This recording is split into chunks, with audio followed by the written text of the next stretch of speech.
The Buried Alive by John Galt. I'd been for some time ill of a low and lingering fever. My strength gradually wasted, but the sense of life seemed to become more and more acute as my corporeal powers became weaker. I could see by the looks of the doctor that he despaired of my recovery, and the soft and whispering sorrow of my friends taught me that I had nothing to hope. One day, towards the evening, the crisis took place. I was seized with a strange and indescribable quivering. A rushing sound was in my ears. I saw around my couch innumerable strange faces. They were bright and visionary and without bodies. There was light and solemnity, and I tried to move, but could not. For a short time, a terrible confusion overwhelmed me. And when it passed off, all my recollection returned with the most perfect distinctness, but the power of motion had departed. I heard the sound of weeping at my pillow, and the voice of the nurse said, "He's dead." I cannot describe what I felt at those words. I exerted my utmost power of volition to stir myself, but I could not move even an eyelid. After a short pause, my friend drew near, and sobbing and convulsed with grief, drew his hand over my face and closed my eyes. The world was then darkened, but I still could hear and feel and suffer. My eyes were closed. I heard by the attendants that my friend had left the room, and I soon after found the undertakers were preparing to habit me in the garments of the grave. Their thoughtlessness was more awful than the grief of my friends. They laughed at one another as they turned me from side to side and treated what they believed a corpse with the most appalling ribaldry. When they'd laid me out, these wretches retired, and the degrading formality of affected mourning commenced. For 3 days, a number of friends called to see me. I heard them, in low accents, speak of what I was, and more than one touched me with his finger. On the third day, some of them talked of the smell of corruption in the room. The coffin was procured. I was lifted and laid in. My friend placed my head on what was deemed its last pillow, and I felt his tears drop on my face. When all who had any peculiar interest in me had for a short time looked at me in the coffin, I heard them retire, and the undertaker's men placed the lid on the coffin and screwed it down. There were 2 of them present. One had occasion to go away before the task was done. I heard the fellow who was left begin to whistle as he turned the screw nails, but he checked himself and completed the work in silence. I was left alone. Everyone shunned the room. I knew, however, that I was not yet buried, and though darkened and motionless, I had still hope. But this was not permitted long. The day of interment arrived. I felt the coffin lifted and borne away. I heard and felt it placed in the hearse. There was a crowd of people around. Some of them spoke sorrowfully of me. The hearse began to move. I knew that it carried me to the grave. It halted, and the coffin was taken out. I felt myself carried on shoulders of men by the inequality of the motion. A pause ensued. I heard the cords of the coffin moved. I felt it swing as dependent by them, and it was lowered and rested on the bottom of the grave. The cords were dropped upon the lid. I heard them fall.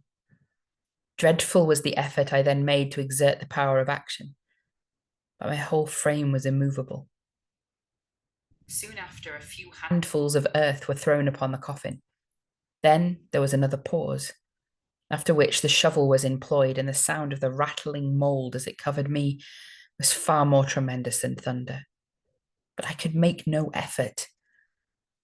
The sound gradually became less and less, and by a surging reverberation in the coffin, I knew that the grave was filled up. The sexton was treading in the earth, slapping the grave with the flat of his spade. This too ceased, and then all was silent. I had no means of knowing the lapse of time, and the silence continued. This is death, thought I, and I'm doomed to remain in the earth till resurrection. Presently the body will fall into corruption, and the Epicurean worm that is only satisfied with the flesh of man will come to partake of the banquet that has been prepared for him with so much solicitude and care. contemplation of this hideous thought, I heard a low and under sound in the earth over me, and I fancied that the worms and the reptiles of death were coming. The mole and the rat of the grave would soon be upon me. The sound continued to grow louder and nearer. Can it be possible, I thought, that my friends suspect that they have buried me too soon? The hope was truly like light bursting through the gloom of death. The sound ceased. Presently, I felt the hands of some dreadful being working about my throat. They dragged me out of the coffin by the head. I felt again the living air, but it was piercingly cold, and I was carried swiftly away. I thought to judgment, perhaps perdition. When borne to some distance, I was then thrown down like a clod. It was not upon the ground. A moment after, I found myself in a carriage, and by the interchange of 2 or 3 brief sentences, I discovered that I was in the hands of 2 of those robbers who live by plundering the grave and sell the bodies of parents, children, and friends. One of the men sung snatches and scraps of obscene songs as the cart rattled over the pavement of the streets. When it halted, I was lifted out, and I soon perceived by the closeness of the air and the change of temperature that I was carried into a room, and being rudely stripped of my shroud, was placed naked on a table. By the conversation of the 2 fellows with the servant who admitted them, I learnt that I was that night to be dissected. My eyes were still shut. I saw nothing. But in a short time, by the bustle in the room, that the students of anatomy were assembling and examined me minutely. They were pleased to find that so good a subject had been procured. The demonstrator himself at last came in. Previous to beginning the dissection, he proposed to try on me some galvanic experiment, and an apparatus was arranged for that purpose. The first shock vibrated through all my nerves. They rung and jangled like the strings of a harp. The students expressed their admiration at the convulsive effect. The second shock threw my eyes open, and the first person I saw was the doctor who had attended me. But still I was as dead. I could, however, distinguish among the students the faces of many with whom I was familiar. And when my eyes were opened, I heard my name pronounced by several of the students with an accent of awe and compassion, and a wish that it had been some other subject.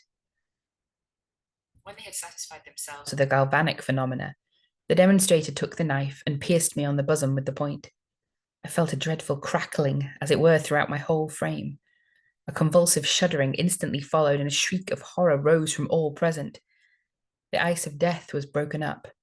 My trance ended. The utmost exertions were made to restore me. In the course of an hour, I was in the full possession of all my faculties.